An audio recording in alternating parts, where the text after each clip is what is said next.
Bonsoir à tous. Ce soir, je suis dans un contexte différent d'habitude. Vous imaginez que je suis pas dans mon atelier. Donc, moi, je travaille sur la route présentement.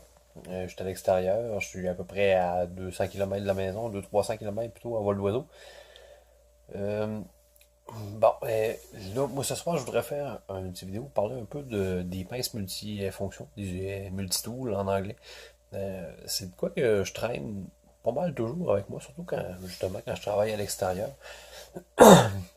Par contre, j'en ai eu basiquement trois modèles, puis je veux juste vous parler sans vanter une marque plus que d'autres.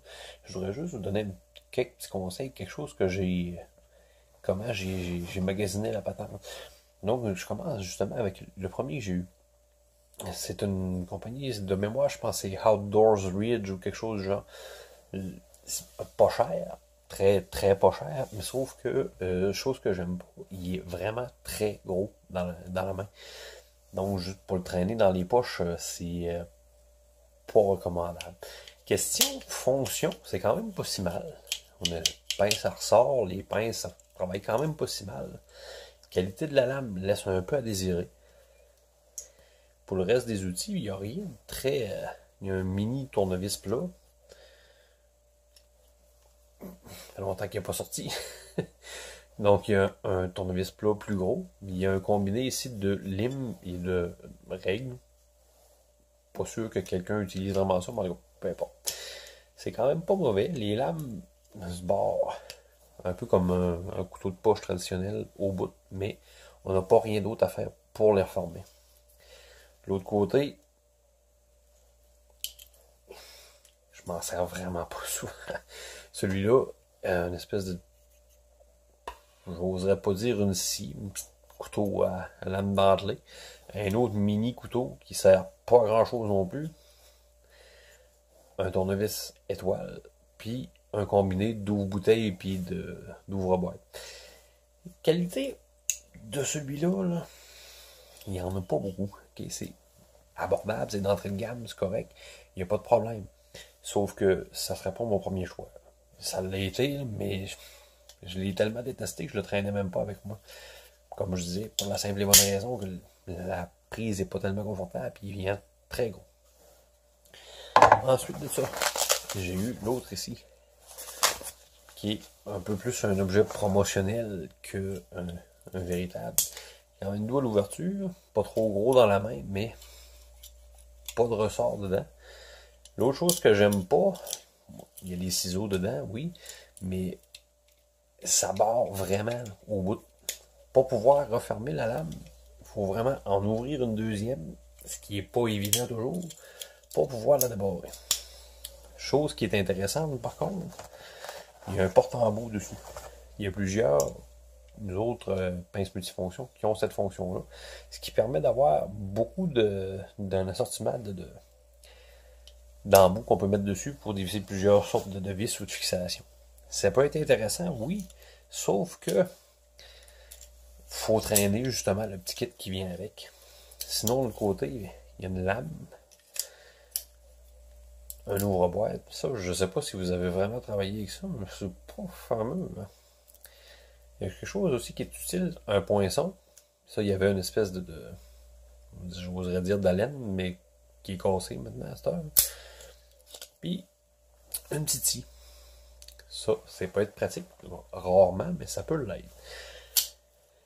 Je dirais, overall, c'est quelque chose qui est un objet promotionnel, oui, pas d'énorme qualité. Ces deux premiers-là ont fait que j'ai jamais eu une terrible de bonne relation avec les pinces multifonctions. Sauf que dernièrement, j'ai reçu en cadeau, un certificat cadeau, j'ai décidé d'investir, de m'en acheter un bon. Bonne qualité, puis je vous avouerai que je regrette pas pantoute mon choix. Je sais pas si on peut voir à la caméra, mais c'est le Leatherman Sidekick.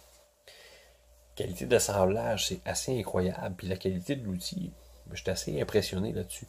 C'est pas que je veux vanter la compagnie Leatherman plus qu'un autre, je sais qu'il y en a plusieurs des compagnies qui fabriquent des multi-outils de bonne qualité, mais celui-là, j'ai entendu beaucoup de bien de cette marque-là, puis je dois vous avouer que je suis pas déçu.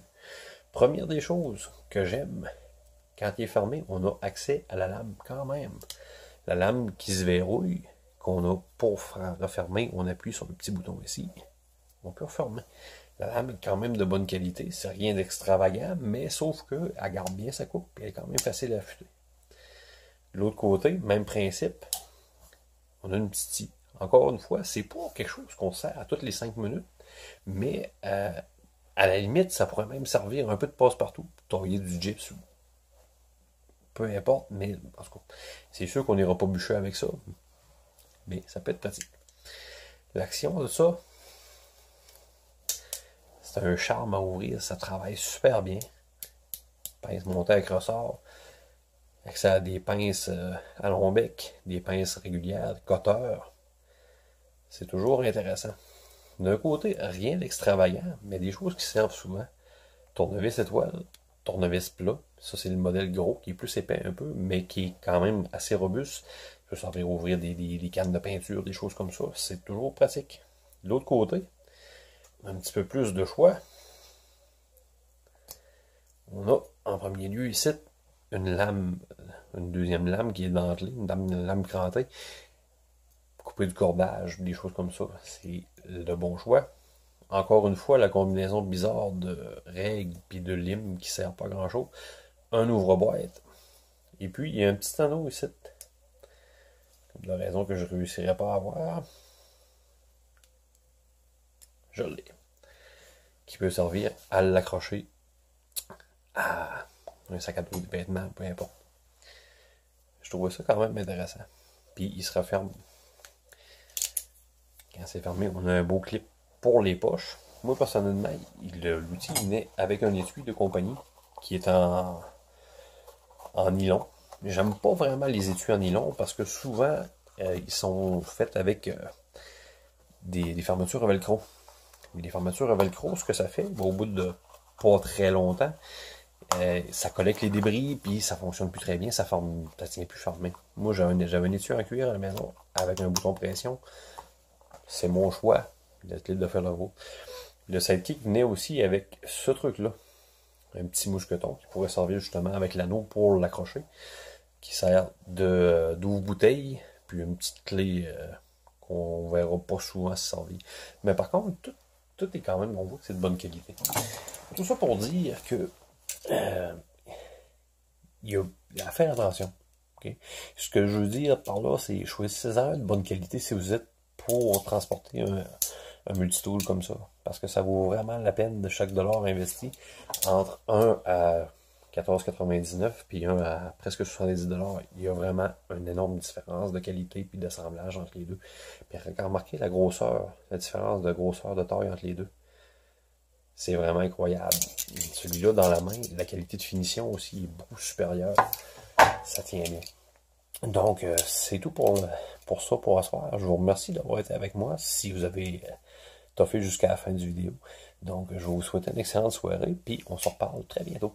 Bonsoir.